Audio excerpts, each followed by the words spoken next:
So hello students, welcome back to YouTube channel.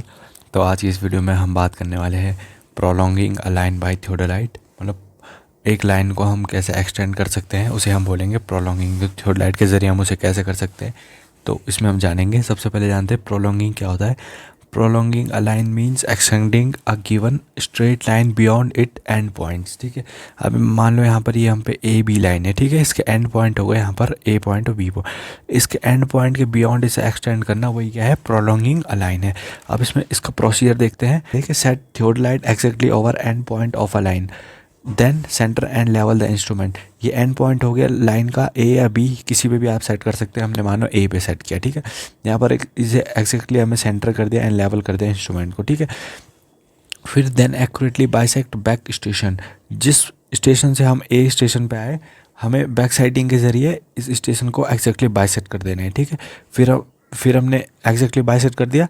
ठीक है, telescope ऐसे था, फिर हमने इसे टेलीस्कोप को ट्रांजिट करके इसे बाइसेक्ट किया। फिर उसके बाद दोबारा transit the telescope 180 degree in vertical plane. फिर दोबारा जब हमने बाइसेक्ट कर दिया प्रीवियस स्टेशन को, फिर हमने टेलीस्कोप को दोबारा ट्रांजिट कर दिया। ठीक है, 180 degree in vertical plane. Vertical plane में हमें टेलीस्कोप को 180 डिग्री ऐसे ट्रांजिट कर दिया। ठीक है, देन बाइसेक्ट नेक्स्ट पॉइंट। जो हमारे नेक्स्ट पॉइंट थे, अब मान लो ए पॉइंट पे हमने अपने थियोडोलाइट को रखा है। ठीक है, बी पे मान लो हमने रेंजिंग रॉड को रखा। फिर इसकी जो लाइन ऑफ साइट जा रही है, इसे बी पॉइंट पे एक्जैक्टली बाइसेक्ट हो गया। ठीक है, फिर इसी रेंजिंग रॉड को उठा के हमने सी पॉइंट पे रखा।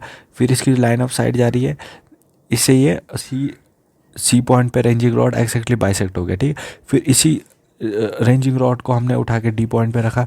फिर इसकी लाइन ऑफ साइट ने डी पॉइंट को एक्जैक्टली बाइसेक्ट कर दिया।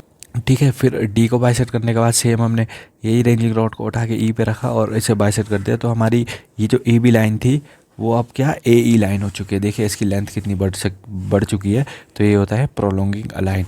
ठीक है, अब अगर मान लो ई तक विजिबिलिटी बहुत कम हो चुकी है, तो आप इंस्ट्रूमेंट को दोबारा से उठा के ई पे रख देंगे। ई से आप डी को बाइसेट करेंगे बैक साइडिंग के ज़रिए। फिर ई से आप आगे ऐसे आगे आगे इस लाइन को दोबारा रेंजिंग रॉड को हर एक पॉइंट पे रख के इस लाइन को एक्सटेंड कर सकते हैं। ठीक है, तो यही है हमारा prolonging a line by theodolite. फिर इसके बाद देखते हैं errors in theodolite survey. Instrumental errors आते हैं इसमें पहले।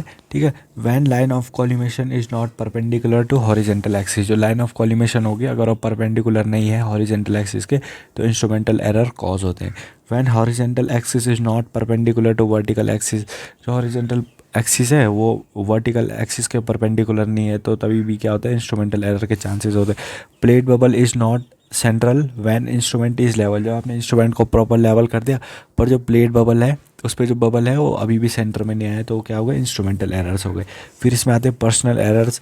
पर्सनल एरर्स में क्या आ गया, improper centring of instrument over station.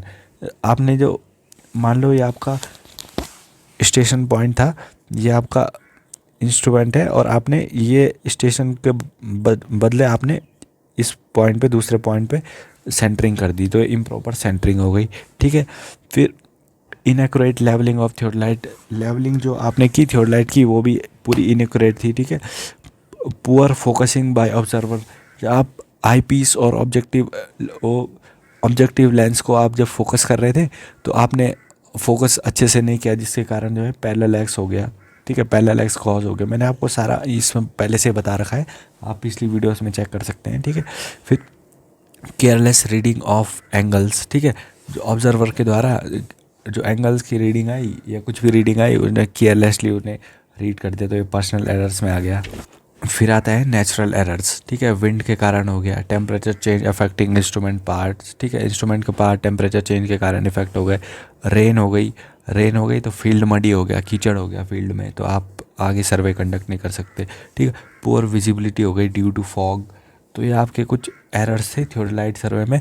तो आज आपका ये थियोडोलाइट सर्वे चैप्टर 3 है पूरी तरीके से हमने कंप्लीट कर दिया है। ये प्लेलिस्ट में आपको सीरियल वाइज सारे टॉपिक की वीडियो मिल जाएंगी। तो हमारे चैनल को सब्सक्राइब कर दीजिए, वीडियो को लाइक कर दीजिए, दोस्तों के साथ शेयर कर दीजिए इस वीडियो को। मिलते हैं नेक्स्ट वीडियो में, तब तक के लिए thank you so much for watching, bye.